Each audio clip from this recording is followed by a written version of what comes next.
Hello YouTube, welcome to Madrid Royale. It's a pleasure to have all you guys checking back once again. And today we're going to be talking about the match that just ended, Real Madrid versus Leganes. That ended 4-1 in Real Madrid's favor. And I just want to go over top 5 takeaways from the game. So guys, to start off, I just want to tell you guys how this game kind of went down, because there were two sides to this match. And the first half was one that was very closed and tight, and many of the players just couldn't find any rhythm. The passing was all over the place. A lot of players just couldn't find any pathways or lanes to finish off, and there's a few players that I want to mention that were kind of a liability for Real Madrid, and one of them was Marcelo. He was completely out of position when Leganes was on the counter attack, and it kind of caused Casemiro to do this rash, very clumsy foul, causing a penalty in Leganes' favor. And till the end of the match, it was all just kind of up in the air. A lot of bad passing, and positionally, everybody was a bit too conservative, to say the least. But I don't want to go over that too much, because in the second half, it was a complete total opposite. Honestly, guys, Real Madrid, once again, having these type of moments where Lopetegui does this amazing pep talk or something, and the players completely find their groove in the second half. So guys, the first takeaway I want to talk about is the system. A lot of people are quick to talk about the players and stuff, but honestly, I think the system is just working to its best abilities sometimes, especially when it comes to Real Madrid being under pressure. And like I've said before, Real Madrid are playing this possession-based football now under Lopetegui, and it really comes out when Real Madrid are under pressure, you see. So when they are 1-0, 2-0 down, even like in the second half, once we reached the 70-minute mark, a few subs were already in, Real Madrid were up 4-1, and they just felt complacent, and the game really died down.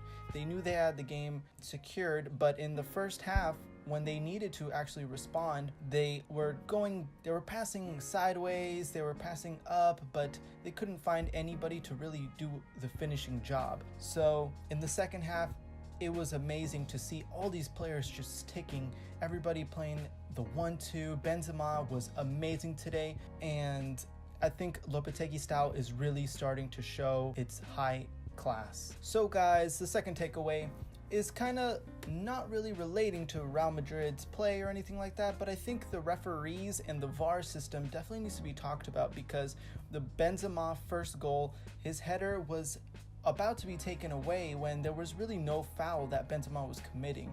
It was quite the opposite, and luckily VAR responded well and correctly, and they gave the goal into Real Madrid's favor.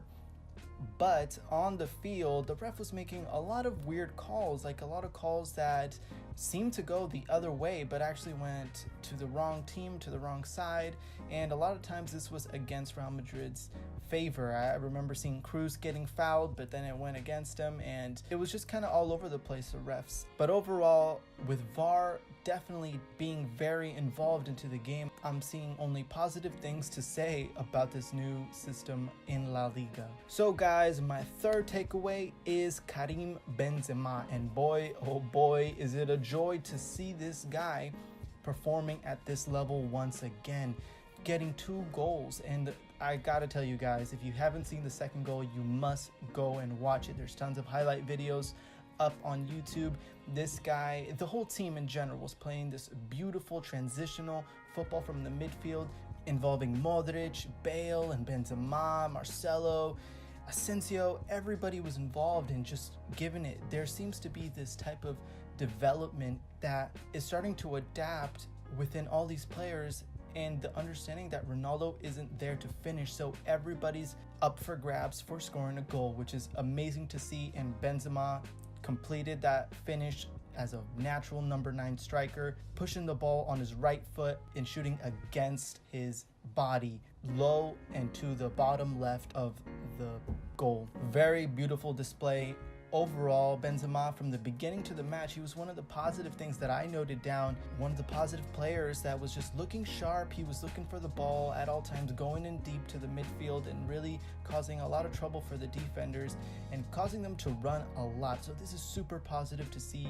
from Benzema. Okay guys, so my fourth takeaway is going to be a little bit on the whole dependency on Carvajal and Marcelo.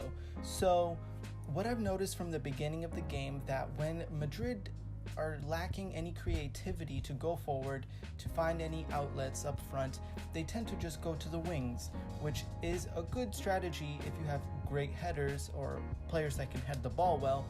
And the use of Carvajal in the first half was insane.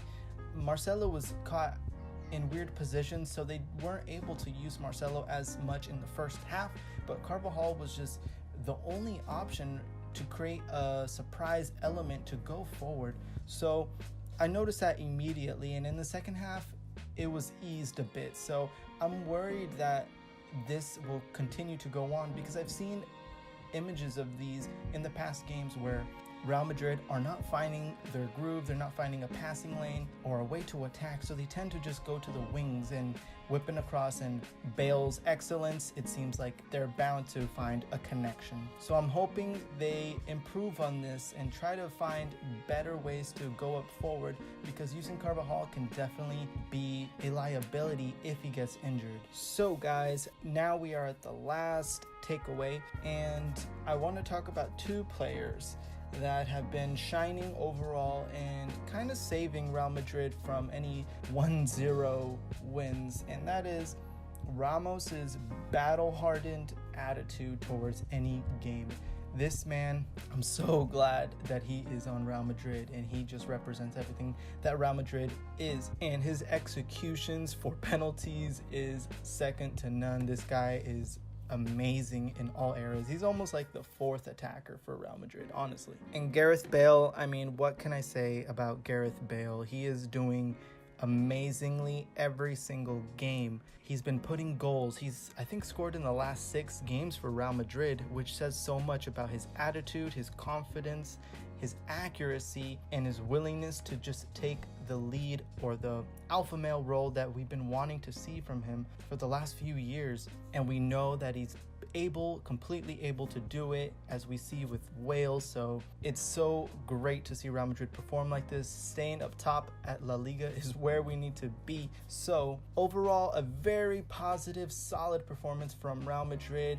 It shows two faces of Real Madrid, but overall, a recovery system that seems to be working very, very well under the new Lopetegui style, and I'm happy to see these guys play like this. So that's it for the video, guys. I hope you all enjoyed it. I try to keep it a little shorter for you guys.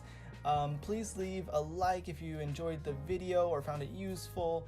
And guys, before I leave you, I just want you guys to respond. I got a question for all you guys. Are you guys liking this new possession-based football, or this new Lopetegui style that we're seeing before our very eyes?